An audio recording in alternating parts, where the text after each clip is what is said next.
Hello sir, so good day. So, mo din akong code di ay sa katong Roman numbers, Roman numeral numbers. So, first aning gibuhat sa akong code is naghimo ko og kaning import re. So, ang pasabot aning re is regex ni siya. So, ang pasabot aning regex is regular expression. So, ang una is kani nga kuan mag-import ni siya og regular expression. So igamiton ni siya para mag-check sa pattern. Check niya unya kuan dayon kanang iyang i-validate ang Roman numerals gamit ning import regex. Tapos second dayon is kanang mag-compile dayon siya sa regex pattern sa iyang i-validate ang mga Roman numerals. Naghimo siya og pattern para mahibaw-an kung valid ba or invalid ang Roman numeral nga i-input sa user.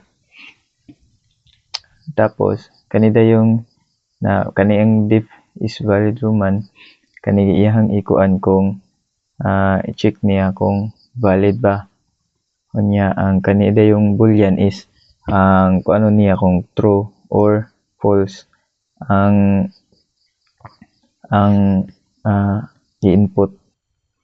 So diri dayon sa diff Roman to int, iya na ding i-convert ang Roman to integer. So naghimo ko diri og kuan kaning value mao ni ang equivalent sa mga Roman numbers.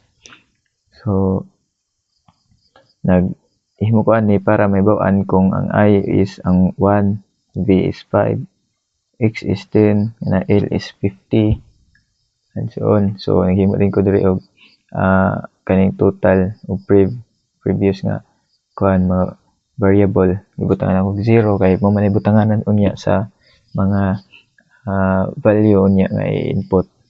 Ibali mo ning container. Tapos ang kanila yung for character in reverse, ang pagbasa ang pasabot ani is pa-reverse ang pagbasa from right to left ang pagbasa sa inputted nga kanang Roman numeral. So first is kani himo din kaning value iyang kani ang mag-convert sa Roman character into numeral value. So unya ang total dayon is if ang current value is smaller than the previous value, minus lagi niya muna unya kung mas dako ang value sa previous mo na iyang plus. Tapos iya ko ding kani dayong i-stores dayon ang tanan nga value nga gi-compare sa next one. So balik dayon ta sa converted integer. So pag human kani dayon diri diri na nagsugod ang main gyud nga kuan sa kanang sa code. So diri nagsugod og pangayo sa Roman numbers nga input pila ka buok. So nangayo siya diri sa user. So kapag ngayon diri nahimo din kog total nga mao na siya ibutanganan sa gipang input nga mga Roman numerals. Pila ang Roman numerals nga input sa user. So himo din og files para butanganan atong katong mga gi-input sa user. Tapos naghimo dayon og ang for I in range loop dayon siya. Nagdepende ni siya kung pila ang input sa user, kung pila ka buok ang input sa user. So naghimo og while true para magbalik-balik siya depende kung ma-true or masakto ang input, kung match siya sa Roman numeral nga mga numbers. So Rom ang variable nga Rom kuan ako ang input diri enter ang Roman number.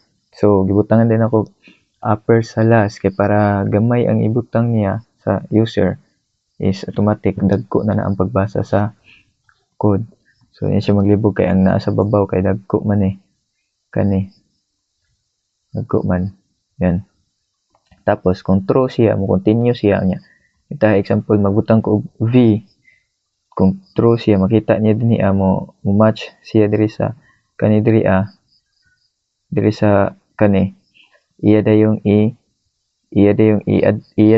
i-convert ang na diri sa value Roman to int nya. Pag human i-convert ana iya dayong i-write dito sa file nga akong hinimo, iya dayong i-write dito ang string na naka-string na siya ang katong Roman nga v string na. So iyang ibutang dito is 5 with kani ang new line.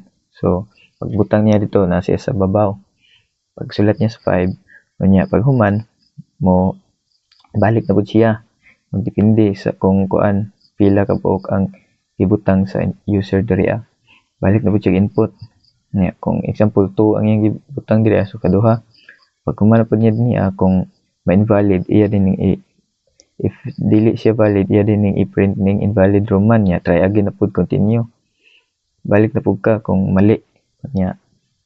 Antong niya sakto iya gyapon tong i-convert ang Roman to integer hantod nga sakto iya na pong ibutang sa file sa iubos na dayon. Pag human ni ana iya dayong kuan ang total yang i-plus sa value yang i-plus. So kung primero kay 5 nya, ikaduha kay 1, so iya tang i-plus nya mag-break din siya, magawas din siya sa while true. Tapos diri dayon human naman ta diri i-print dayon, mag-print dayon ko diri number save to output. Kuan na siya, optional lang siya niya. I-print dayon ang total. So total, so nakuha naman to tanan total dito, iya din i-print ang total niya. Hibaon dayon kung even or odd ang total. So if even siya, if total is ma-divide siya by 2, so ana niya. Kung dili pud is odd na siya automatic. So ingana ra ang dagan sa akong code. So for example, so ato na ni i-run.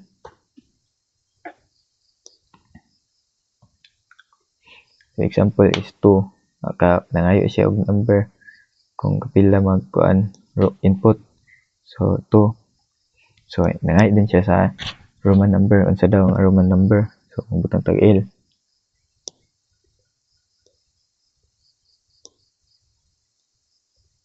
Yan, enter. So sakto to siya. Iya na tong gibutang dito sa file na to. Pag human nangayo na pud siya sa ikaduha. So butang tag x na by x. Iya na tong gibutang nya. Iya na dayon gi print dayon ang total numbers nya 60. Ang total value is even. So ang 60 is even, nakita niya. So yan ang dagan sa akong code, sir. So that's all.